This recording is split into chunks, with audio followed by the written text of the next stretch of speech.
नमस्कार विद्यार्थियों, हम कक्षा 10 की एसएसटी की बुक का अध्ययन कर रहे थे। इसमें मौर्य प्रशासन के बारे में हमने अध्ययन कर लिया था। मौर्य प्रशासन के बारे में जो अध्ययन किया था, इसमें केंद्रीय जो व्यवस्थाएं थी, यानी जो राज व्यवस्थाएं थी, सैनिक व्यवस्थाएं थी, उसके बारे में हमने अध्ययन किया। अब है न्याय व्यवस्था। मौर्य प्रशासन की न्याय व्यवस्था के बारे में हम अध्ययन करेंगे। इसमें पहला बिंदु इसका न्याय व्यवस्था का धर्मस्थी, बहुत ही उत्कृष्ट व्यवस्थाएं वहां पे लागू कर रखी थी मौर्य प्रशासन के अंदर न्याय व्यवस्था की। इसमें पहला है धर्मस्थी।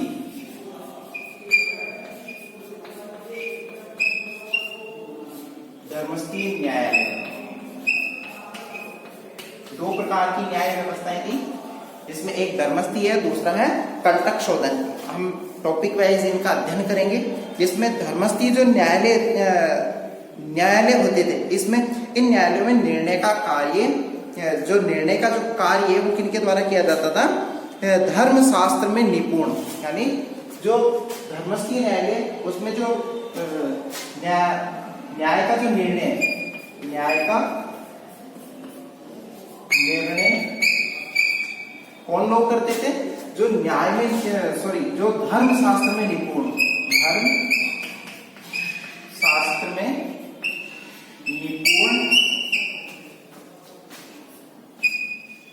निपुण व्यक्ति, यानी जो व्यक्ति किसमें निपुण हो? धर्म शास्त्र के अंदर निपुण हो, वही व्यक्ति क्या करते थे? इस धर्मस्थी न्यायालय के अंदर अपनी न्याय का जो कार्य उनके द्वारा किया जाता था। ठीक है।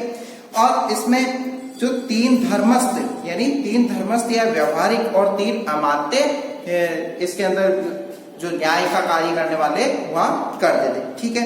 जिन्हें साहस कहा जाता था। इन्हें क्या कहा जाता था? साहस कहा जाता। जो कहते हैं इसके अंदर चोरी, डाके व लूट के मामले, ऐसे जो मामले होते थे उन्हें साहस के नाम से जाना जाता था।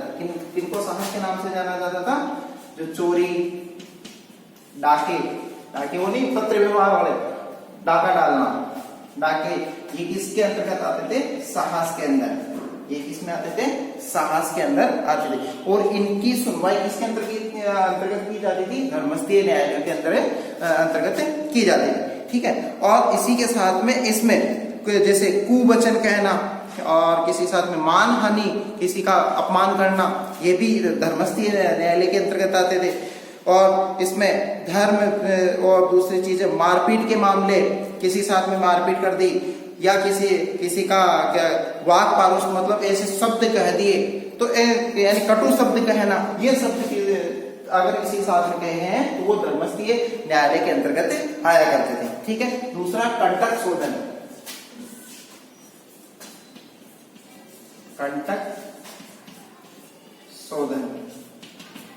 कंटक शोधन जो न्यायालय होते थे, इन कंटक शोधन न्यायालयों के अंदर फौजदारी मुकदमे आते थे। क्या आते थे? फौजदारी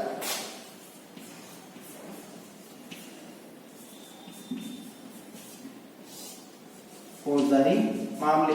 अब फौजदारी मामले वो होते हैं जो कि लड़ाई झगड़े से संबंधित हो या विवाद वाले मामले हो, वो इसके अंतर्गत लिए जाते थे। यानी फौजदारी मामलों के अंदर लड़ाई झगड़ों से संबंधित, या फिर जो मामले इस तरीके से आते थे जिसके अंदर विवाद वाली स्थितियां हो, तो कंटक शोधन मामलों के अंतर्गत आते थे। ठीक है। और इस कंटक शोधन मामलों के अंदर तीन अमात्य मिलकर राज्य व व्यक्ति के मध्य क्या करते? विवादों का समाधान।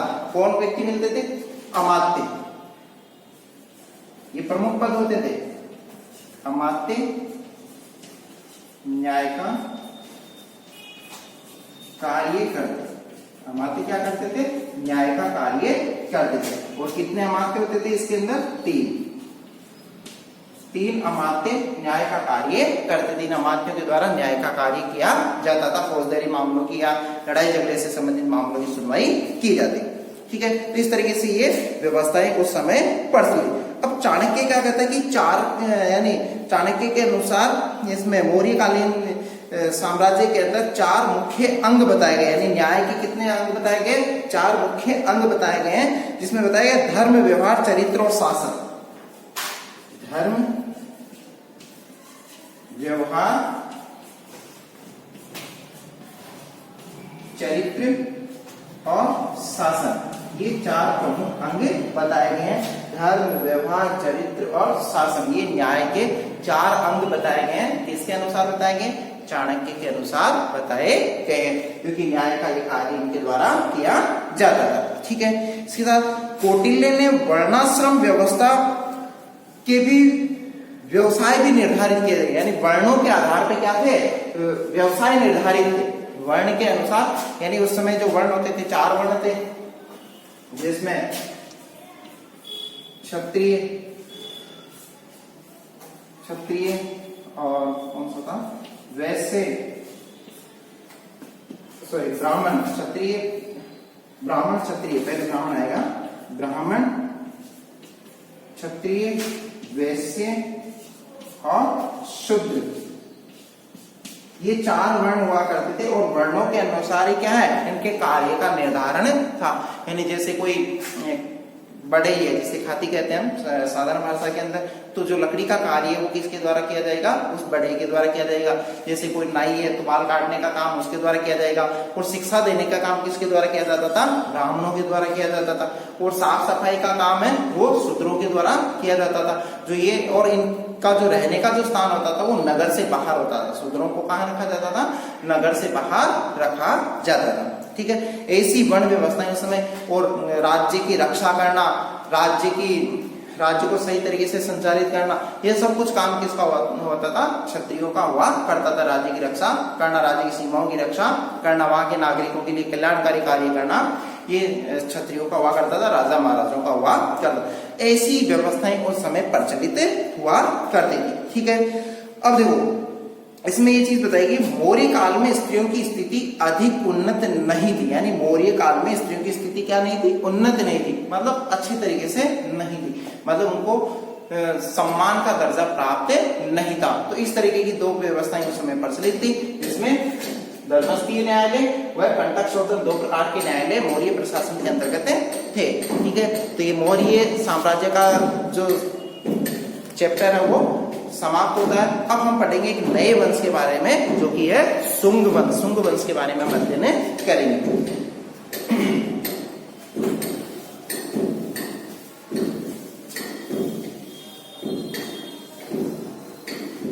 हम कुछ सामान्य जानकारियां ही अर्जित करेंगे और इसके लिए PDF वगैरह भी आपको उपलब्ध करवा दी जाएगी। शुंग वंश,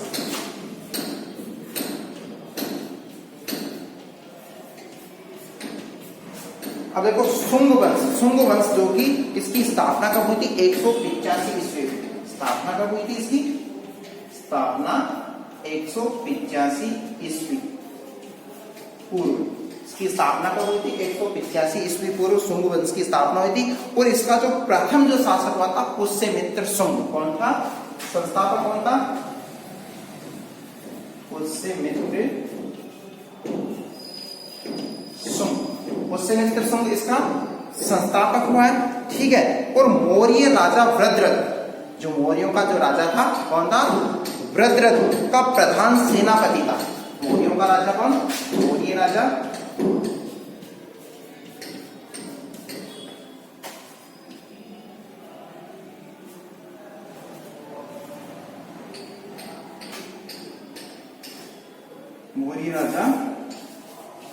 वृद्रथ। इसका ये क्या था? प्रधान सेनापति। प्रधान सेनापति हुआ करता था कौन? पुष्यमित्र शुंग। पुष्यमित्र शुंग, और उसने उसे मारकर सिंहासन का अधिकार प्राप्त कर लिया। किसको मारकर? वृद्रथ को। वृद्रथ को क्या कर दिया? पुष्यमित्र शुंग के द्वारा इसे मार दिया गया और इसे मार के एक नए वंश की स्थापना स्थापित कर दी। खुद शासक बन गया तो एक नए वंश की स्थापना कर दी। इसे किस नाम से जाना जाता है?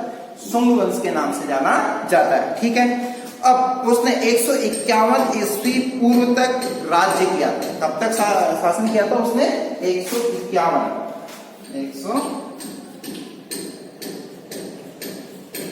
ईस्वी पूर्व तक शासन किया। किसने किया था? ये पुष्यमित्र शुंग के द्वारा ये शासन किया गया था। और साथ ही उसने कई युद्धों में विजय भी प्राप्त की।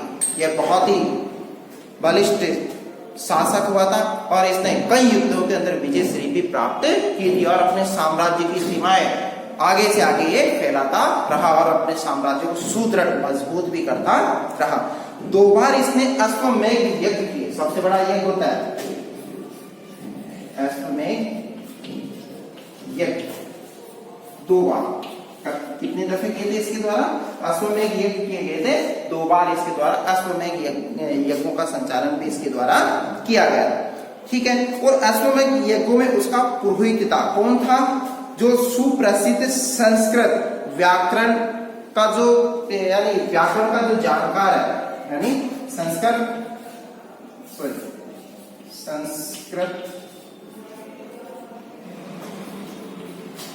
व्याकरण के जो लेखक हुए हैं, कौन हुए हैं? वो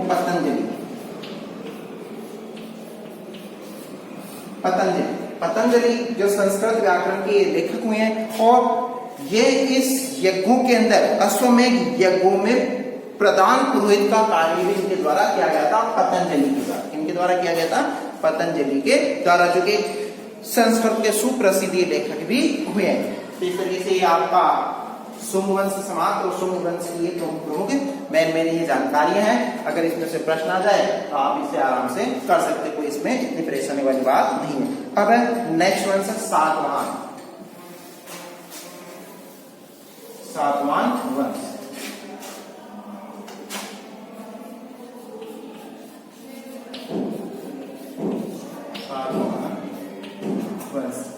अब देखो सातवाहन वंश है जो कि आंध्र, गोदावरी और कृष्णा नदियों की घाटी तक ये क्या हुआ था? फैला हुआ था। यानी सिमुक नामक व्यक्ति ने लगभग 60 ईस्वी पूर्व में सातवाहन वंश की नींव डाली। यानी सातवाहन वंश का संस्थापक कौन हो गया? इसका संस्थापक सिमुक, ठीक है, ये संस्थापक हो गया। और कहां से कहां तक था ये?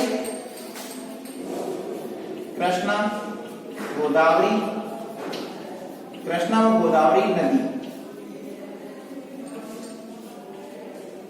और गोदावरी नदियों तक इसका क्या था? साम्राज्य स्थापित था। किसका साम्राज्य स्थापित था? ये सिमुक का साम्राज्य स्थापित था। यानी सिमुक वहां तक क्या कर रहा था? अपने वंश की स्थापना कर चुका था। और ये कहाँ है?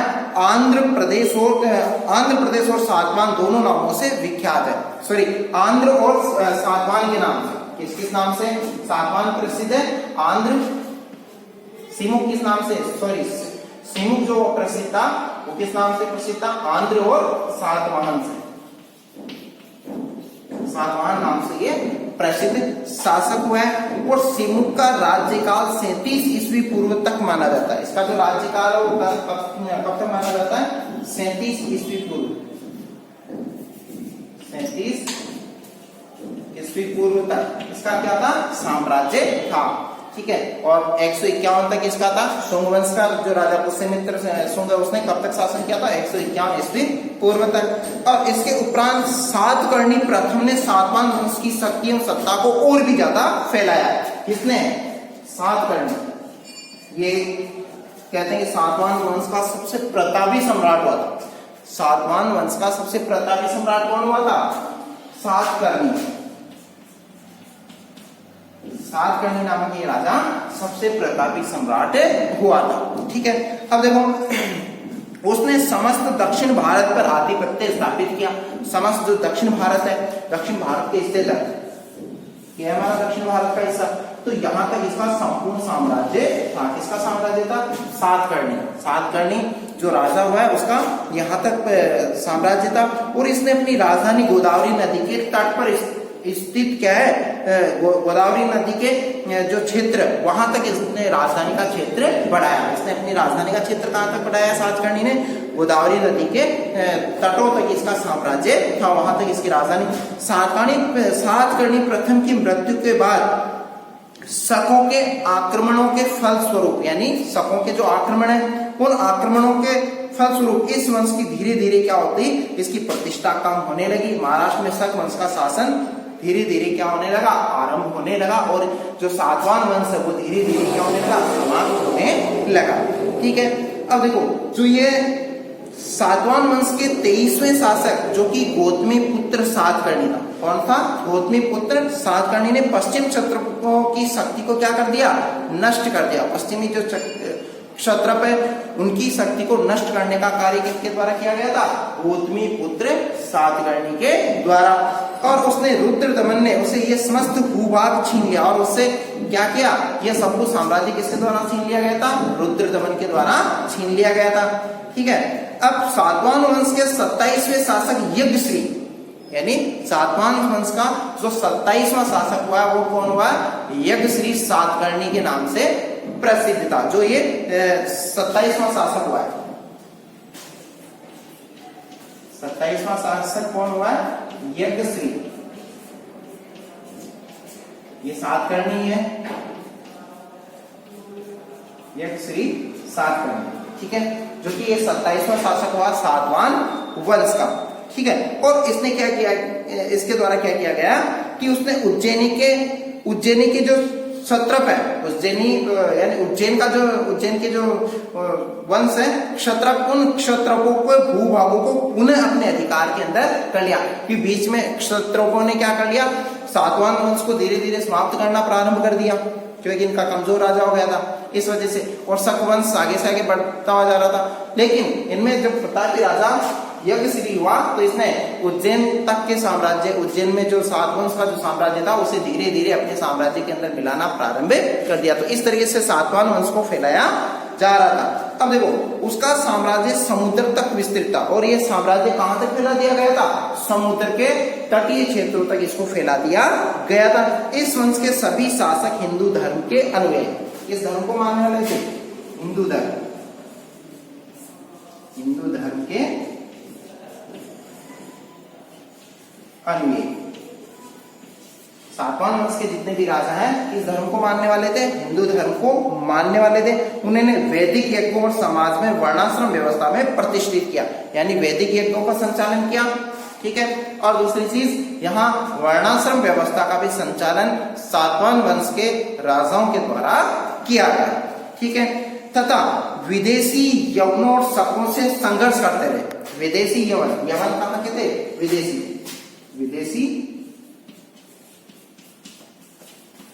यवन। ठीक है। यवनों से और शकों से इनका क्या है? निरंतर संघर्ष चल रहा था। इन्हें सातवाहनों का संघर्ष किससे चल रहा था? निरंतर विदेशी जो आक्रांत आए थे यवन, और भारतीय जो आक्रांत आते वो शक वंश, शकों से भी इनका क्या है? निरंतर संघर्ष होता रहा था। और साथ ही इसने बौद्ध तथा जैन विहारों तथा उपासकों को भी क्या किया? अनुदान दिया। मतलब जैन और बौद्ध विहार जो थे वहां अनुदान देने का कार्य, मतलब वहां दान देने का कार्य भी किसके द्वारा किया गया था? सातवाहन वंश के राजाओं के द्वारा किया गया था। और इसने मुद्राओं को विशेष प्रचलन हुआ और इस समय नई नई मुद्राएं चली। मुद्राओं का भी इस समय में क्या हुआ? प्रचलन हुआ। जैसे मुद्राएं जो थी उसका व्यापार के आदान प्रदान करने का कार्य करती है। ठीक है। भूमि अनुदान देने का भी कार्य किया गया। सातवाहन वंश के राजाओं ने पश्चिमी दक्कन और अनेक चैत्य विहार भी इनके द्वारा क्या किए गए? बनवाए गए। 40 मीटर व 15 मीटर ऊंचा व चैत्य वास्तुकला का अद्भुत नमूना भी इनके द्वारा एक उदाहरण पेश किया गया थी। 40 मीटर लंबा, ठीक है, और 15 मीटर ऊंचा एक चैत्य विहार इनके द्वारा बनाया गया था। इस तरीके से ये सातवाहन वंश की ये प्रतिष्ठा रही है जिसके बारे में हमने अध्ययन किया। अब है गुप्त साम्राज्य। गुप्त साम्राज्य के बारे में हम अध्ययन करते हैं। गुप्त साम्राज्य,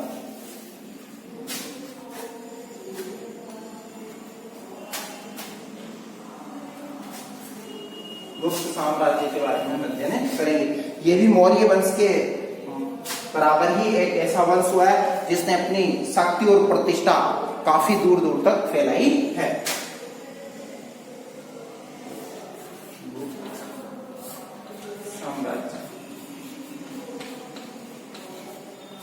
गुप्त साम्राज्य का जो काल रहा है मतलब 275 से 550 ईस्वी, 275 से 550 250 ईस्वी। गुप्त वंश का जो कार्यकाल रहा वो कब से कब तक है? 275 से 550 ईस्वी तक इन्होंने शासन किया है। अब देखो उत्तर भारत में कुषाण सत्ता, उत्तर भारत में कौन सी सत्ता थी? कुषाण सत्ता। कुषाण वंश का वहां पे आधिपत्य था, कुषाण वंश था, ठीक है, इनका आधिपत्य यहाँ पे था उत्तर भारत के अंदर। तो यहाँ 230 ईस्वी के लगभग समाप्त हो गया था। कब ये समाप्त हो गया था? 230 में समाप्त। कौन सा वंश की सत्ता समाप्त होती जा रही थी? कुषाण वंश की सत्ता धीरे धीरे समाप्ति की ओर अग्रसर थी, ठीक है। इसी समय एक बड़ा भूभाग शक मुंडों के शासन में आ गया, मतलब किनके अधीन आ गया था? शक मुंडों के अधीन, शक मुंडों के अधीन। भूभाग क्या आया था? भूभाग शक मुंडों के अधीन बहुत बड़ा भूभाग इनके अधीन आ गया था। लेकिन इसी समय क्या होता है कि उसके बाद 250 ईस्वी तक मतलब मुंडों के शासन में आ गया और 250 ईस्वी तक ये क्या कर रहे थे? शासन कर रहे थे। कब तक? 250 ईस्वी तक। 250 ईस्वी तक शक मुंडों का शासन रहा था। शक मुंडों का शासन कब तक रहा था? 250 ईस्वी तक शक मुंडों का शासन रहा था। लेकिन उसके बाद 275 में गुप्त वंश अस्तित्व में आया। गुप्त वंश कब अस्तित्व में आया? 275 ईस्वी में गुप्त वंश अस्तित्व में। गुप्त वंश अस्तित्व में आया और इसका जो प्रथम संस्थापक हुआ वो श्रीगुप्त हुआ। कौन हुआ? श्रीगुप्त। प्रथम संस्थापक कौन हुआ? श्रीगुप्त। श्रीगुप्त ने क्या किए? पहले इस वंश की जो नींव डाली गई है वो श्रीगुप्त के द्वारा डाली गई है, पहला संस्थापक था। समुद्रगुप्त ने स्वयं को व्याग प्रशस्ति में श्रीगुप्त का प्रपौत्र का, मतलब समुद्रगुप्त के द्वारा इसमें प्रतापी सम्राट हुआ है समुद्रगुप्त। इसने किसका प्रपौत्र बताया?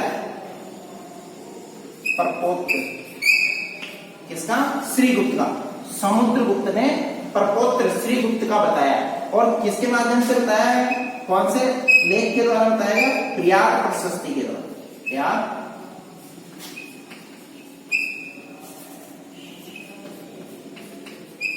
प्रयाग प्रशस्ति में ये बात उल्लेखित है, इस ग्रंथ में प्रयाग प्रशस्ति में ये बात उल्लेखित है कि समुद्रगुप्त किसका प्रपौत्र था? श्रीगुप्त का। प्रयाग प्रशस्ति में लिखा हुआ है कि समुद्रगुप्त श्रीगुप्त का प्रपौत्र था, यानी उसका पोता था, पड़पोता था, जिसे हम कहते हैं साधारण सी भाषा में, ठीक है। और इस ऐसा कहते हैं कि श्रीगुप्त के बाद